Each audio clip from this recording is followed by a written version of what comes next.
Okay, alright, so I'm back, and this time it's actually going to be a fairly serious video, I guess. It's more serious because, well, this is, as you can probably tell from the title, it's going to be a guide on how to use stall on the Smogon ladder. Basically, I noticed that there isn't really a extensive guide on YouTube, or anywhere really, that fleshes out the game plan of stall, how to execute it, and how to even build stall in the first place. So who the hell am I to give these type of resources to the people? So if you don't know me, I am Theodore Manny, as you can tell from my YouTube name. I am also way better known as HAKHJ in the Smogon world. I'm the current #1 UU player on the ladder, and I have peaked in various other tiers. I will go over them very quickly to just show them off. Yep, so the current one, of course, is the Generation 8 UU #1. Then we have the Generation 8 PU #1. Generation 7 PU #1. Generation 7 RU #1. Generation 7 UU #1. Generation 7 RU #1, 2, and 3. And all three of these were with stall. I had a lot of time, and once I got this account very high, as you can see, I'm 200 points above anyone even close to me, and the next closest person is 100 points behind me, and it's myself. So I was very, very comfortable with this stall team. This stall team I will be going over as an example later on in the video, but yes, so this is another credential, if you call it that. Yep. Then we have the Gen 7 RU #1. I think this is the second occasion in which I was the #1 player. It's a different screenshot, I believe, than the other one that I showed you. Generation 7 OU #1. So yes, I don't only play lower tiers. I did have a successful OU run as well in Generation 7. And this one isn't a screenshot because screenshots weren't working at this time, but this is the Generation 6 UU. I was, again, much like the Generation 7 RU, I made it to #1, 2, and 3 all with a stall team, and once again, I am around 130 points above the closest person, and I'm around 70 points above the next closest person, which is also myself, again.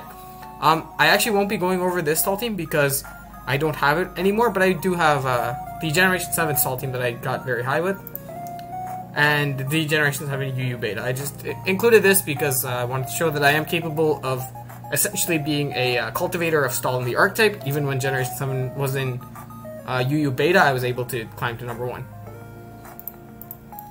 Okay, so as you can see here, these are my RMTs. I'll leave all of these in the description if you want to check out any of them. I started making my RMTs for the stall teams that peaked.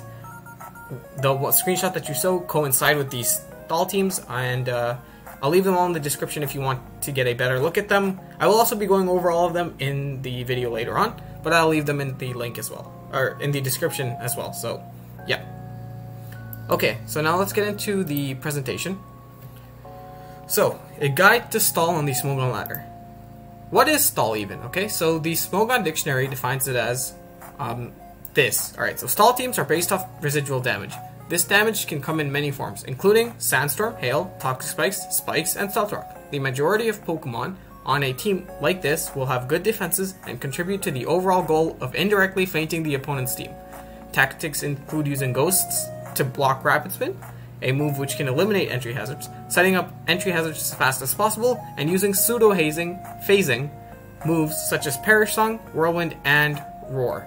So, this is a little bit outdated. Now stall has evolved to where residual damage isn't the main factor in winning. It's still a large factor in many stall teams. As you'll see later, I have a team with toxic spikes that does essentially function off residual damage. But now stall teams have essentially gone to the point where it's not about winning, it's about preventing a loss and eventually chipping them down. It could be with residual damage, but also just attacking things and gaining slight advantages over the duration of the game to where eventually you are in a position where you have just not lost, and if you can infinitely not lose in any given game, you will eventually win, is the basic idea. Or is what I consider the basic idea of the current stall. So, let's start off with theory. The first part of the team building process should be theorizing the shell of the team.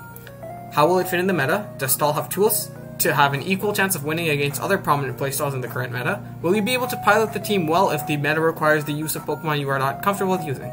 All of these questions should be asked and answered in the beginning stages of the building process in order to determine if you can pilot a stall team with success, or if it is even worth trying to build and pilot a stall team.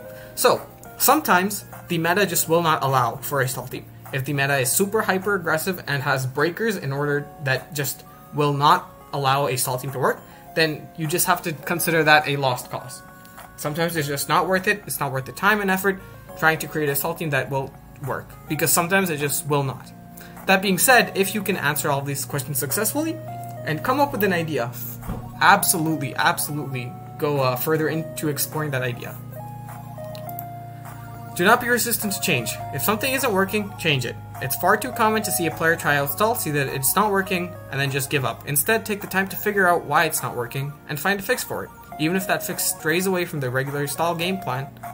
If it requires you to change the team to more of a semi-stall archetype, do not be afraid to do so. Of course, in the end, success is the goal, and there is no necessity for it to be a stall team if the meta does not call for it. So like I said, if the meta is just impossible for stalled work, just change the archetype a little bit. If it requires it to be semi-stall, then so what? The goal is success on the ladder, right?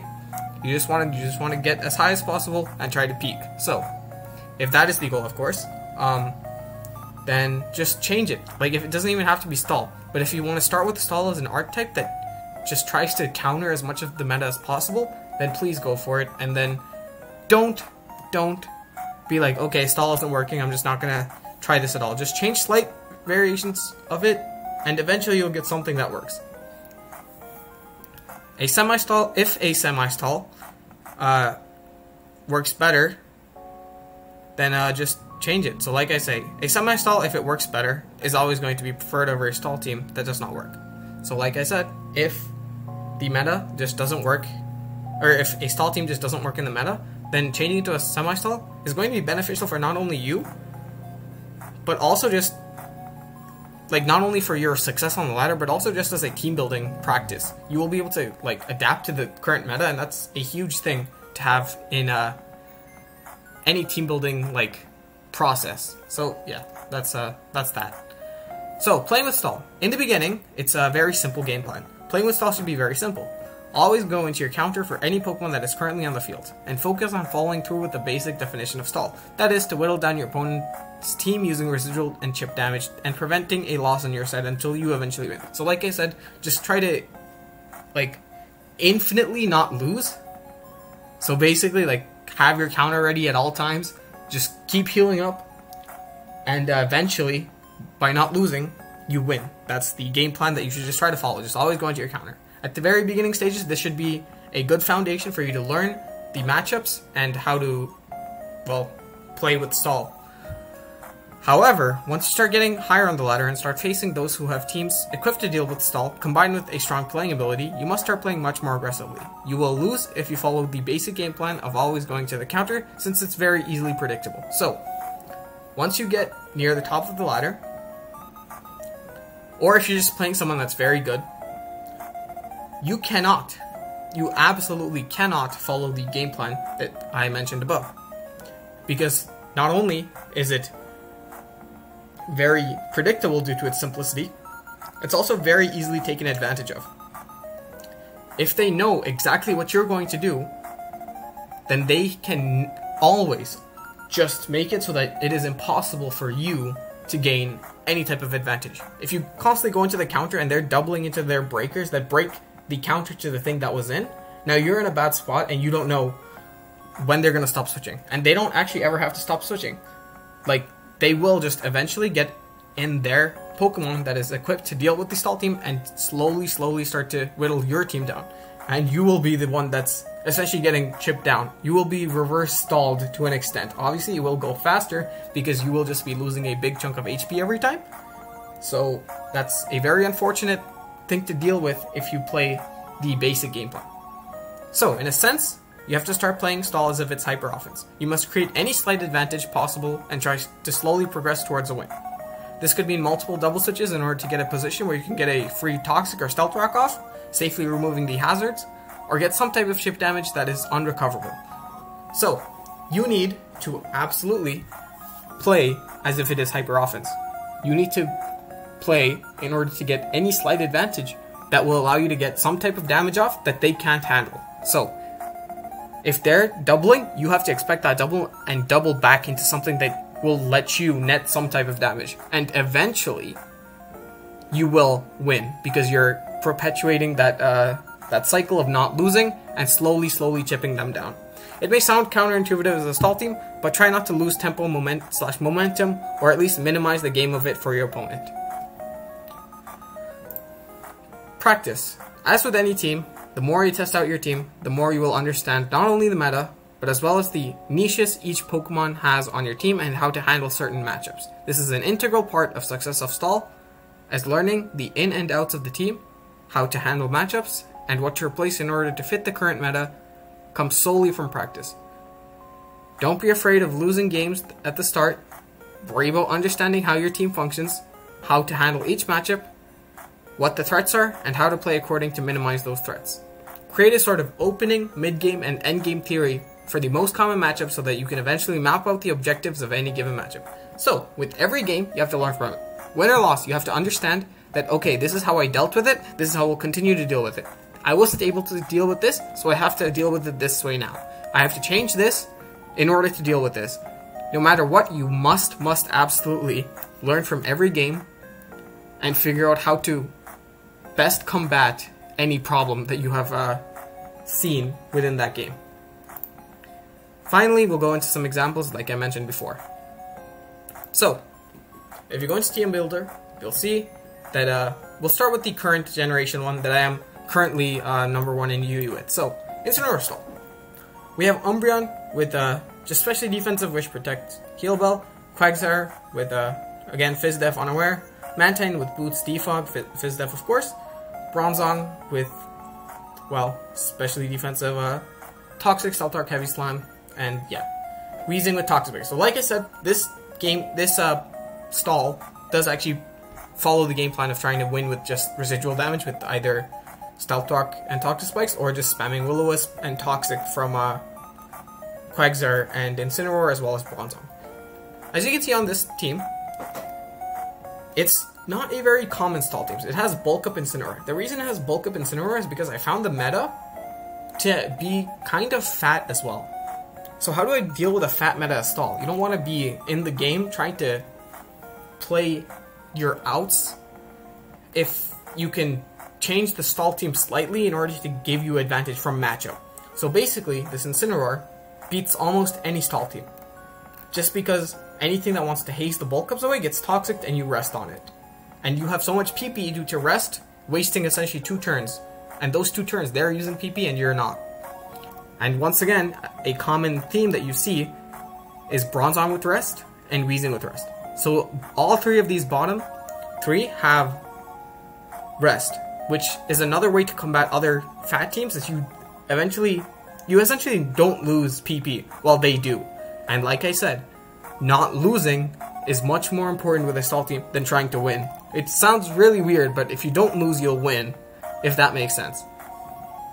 But yeah, I won't really go into that much depth on the stall teams, because I do have the RMTs, like I've shown here, and they're all linked below that go into super in-depth explanations of what each Pokemon does and why I chose them to be on the team. Okay, so, the Sand Stall is another pretty cool one. Like I said, again, with Lapras on the team, it does not lose to other stall teams because you gain advantage from matchup. So the thing that I'm trying to get across by showing these stall teams is that in the team building process, don't be afraid to change stuff. I didn't have Lapras in the beginning, and I didn't have Incineroar in the beginning. Basically, the meta required for me to change something in order to beat other fatter teams. And I did, and I have had super success with it. As you saw, I peaked number 1, and yeah, it just worked out very well. Yep, in PU is the same idea.